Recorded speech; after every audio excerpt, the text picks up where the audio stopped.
Hi, I'm Gordon from Camera Labs, and this is my review of the Fujifilm Instax SQUARE Link, a portable photo printer that connects to your phone over Bluetooth and prints any picture onto Instax square paper. It's available in ash white or midnight green, costs around $140 or £130, and in this review I'll show you what it can do and where it fits in the range. Announced in November 2022, the SQUARE Link on the right finally replaces the original SP3 printer launched 5 years previously and seen here on the left. Both models share the same print engine, so if you feed them the same image with the same processing, the quality should be no different. The new model does however have a new app with different processing options, and this won't work with the old printer. The SQUARE Link is also a little smaller all round, trades the angular lines of its predecessor for modern curves, and switches from Wi-Fi to Bluetooth for easier wireless connectivity with your phone. Since the images are so small, there's actually no speed benefit to Wi-Fi for this kind of device, and in fact Bluetooth can be quicker overall thanks to an easier connection. So all three Instax formats now have their own Link printer with Bluetooth connectivity. From left to right we have the Mini Link 2 costing around $100 or pounds. The latest SQUARE Link in the middle, again at $140 or £130, and the Link Wide on the right for around $150 or £140. Each model is designed to work with its own dedicated app, some with creative features that you won't find on the other versions, but the major difference between the three printers here is their actual print size: Instax Mini, Instax Square and Instax Wide. All three formats share the same height, but vary in width. Since each printer can only handle one Instax format though, choose yours carefully. All three Instax formats employ cartridges containing 10 prints and everything needed to develop them, so there's no inks or extras to worry about. Fujifilm typically sells cartridges in twin packs, with Instax Square working out around 95 cents or 85 pence per print. As you'd expect, that's roughly between the cost of the Mini and Wide prints, but do look out for bundles and deals which can make all three actually work out quite similar in running costs. In terms of operation, the SQUARE Link is essentially the same as the Mini and Wide versions.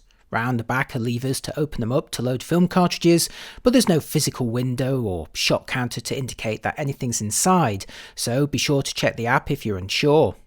Note that the older SP3 printer actually featured a line of small lights on the front to indicate how many prints were remaining at a glance. All three Link printers employ built-in rechargeable batteries that last for about 100 shots or 10 packs per charge and take about an hour and a half to recharge. Sadly, like so many portable electronic devices these days, there's no way to fit a new battery pack. So a quick shout out to the old SP3 which actually allowed this. But in some good news, Fujifilm has at least now switched to a USB-C charging port instead of the micro USB ports on the SP3 and indeed the previous Link models. Again, like the other Links, there's one main button, the Instax logo itself, which you push to switch on and which lights up to indicate the status. Of the three Link printers, the Mini 2 remains the only one with the light for AR painting in its app, but the SQUARE Link does at least get a button of its own for making a reprint of the last image in its memory. Once you switch the printer off though, that last image is deleted from its memory, so if you want any more of them, you'll just need to resend them from the app again. And the phone app is now the only way you can print with the SQUARE Link. Like the previous printers, you can't connect them with a cable to a computer, and unlike the previous models, there is now no way to print directly from any Fujifilm X series camera, not even the XS10. Weirdly, Fujifilm still offers direct printing for many of its latest cameras to older Wi-Fi equipped printers like the SP3, but once they switched to making Bluetooth printers, only one camera, the XS10, included the ability to talk to them. The XS10 actually worked with the Mini Link and was firmware updated to also work with the Link Wide model, but now even this trusty camera won't talk to the SQUARE Link printer. It's bizarre how this capability is now being neglected, but you can of course still transfer any image from any camera to your phone and then print it from the app. Like the other Link printers, there's a dedicated app just for this model, so once you've charged up the unit and loaded a film cartridge, you'll need to download the Instax SQUARE Link app available for iOS and Android. I tested the latter version on my Galaxy S20 phone.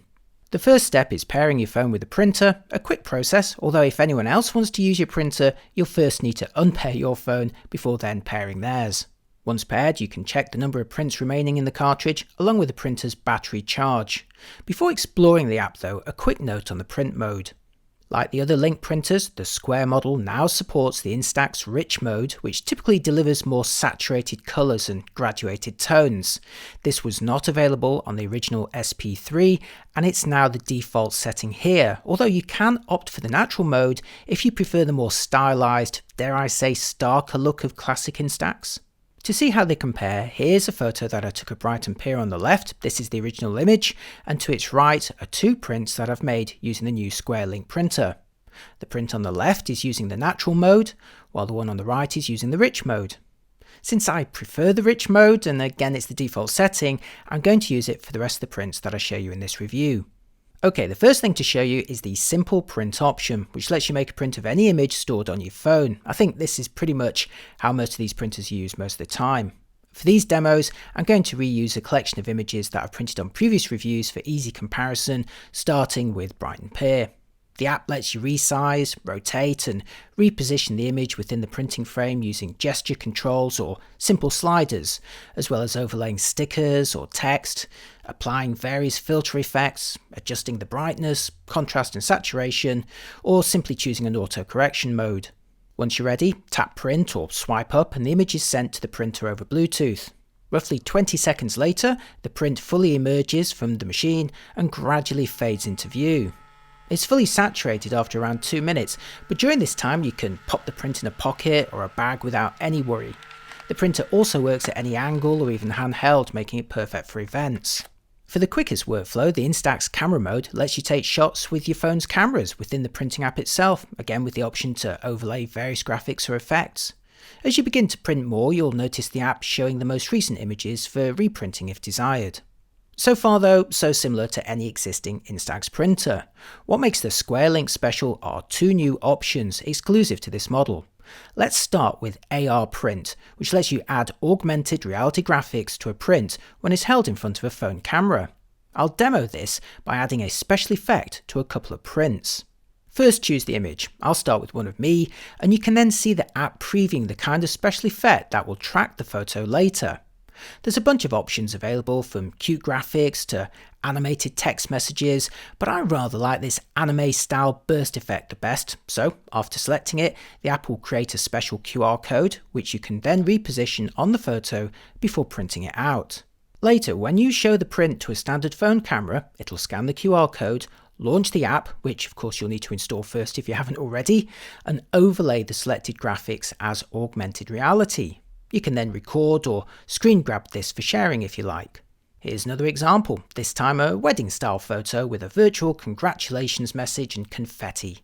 Once again, the QR code is created and printed on the photo first, after which scanning it using another phone will fire up the app and track the chosen graphics onto it. And here's my two images if you'd like to scan either of their QR codes and give it a go yourself, although obviously you will need to download the application, and in person you'd have been able to move the original photo around too. That said, I do think this is a really fun and a nice surprise when handing a print to somebody. The second new feature is Instax Connect, which lets you overlay a short text message on an image of your choice, which can then be sent to someone electronically, say by instant messaging or email, before then allowing them to reply back to you. Their message is then shown on the same image and sent back to you, which you can then print if you like as a memento or reminder. In fact, you can even schedule reminders. Instax Connect also limits the number of interactions. There's up to 10 reactions per creation, each with a 60 character limit, and each image can only be printed up to 20 times, downloaded up to 8 times, while the electronic side of it expires 1 month after creation. After all, Fujifilm doesn't want to store all of these messages forever, do they? So think of them like a kind of interactive electronic post-it note, perhaps to jog a memory or remind you of an upcoming event. The fourth icon on the app is Editable Print, which lets you create framed images or collages. There's lots of frame options available, but I'm rather fond of this autumnal one around this photo that I took of the moon through a telescope some time ago. And like the other modes, you can resize and edit the original image as desired. Meanwhile, Collage lets you fill various templates with multiple images before printing. Nothing groundbreaking here, but still fun. And now it's time for my final verdict.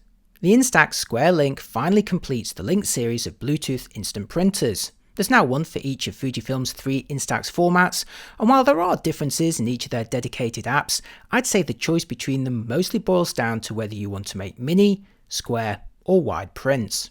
All three models will print any image on your phone, whether taken with the phone itself, copied from any camera, or simply downloaded.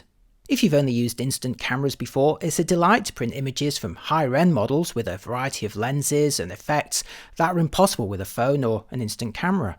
All three models are also truly portable, working from any position, even handheld, and you don't need to be gentle with the prints either, all making them perfect for events or parties. Each of the Instax Link printers has their own dedicated app with exclusive features, and for this model I enjoyed the QR code based augmented reality options, although I'm not sure I'd personally use the messaging mode much myself. Ultimately, if you're after a wireless printer for your phone, the biggest question is which of the formats and indeed their prices is right for you. If you'd like bigger, postcard-sized prints at a lower cost, consider Canon's Selfie CP1500, which also can be connected to your computer over a cable or wirelessly. But do be aware it is pickier about where you operate it, while the battery to make it portable is an optional and expensive extra. Since I've always been fond of the Instax Square format, I'm pleased to finally see an updated printer, especially since the earlier SP3 has been discontinued and become pretty hard to find. If it's the right shape and the right price for you, I can recommend it. And that's it for this review. If you're interested in any of the other Instax printers, or indeed those from Canon, I've reviewed them all on my channel. There's links below for the best prices, as well as sending me a cheeky coffee tip if you're feeling extra generous. Thanks for watching, and I'll see you next time. Bye bye.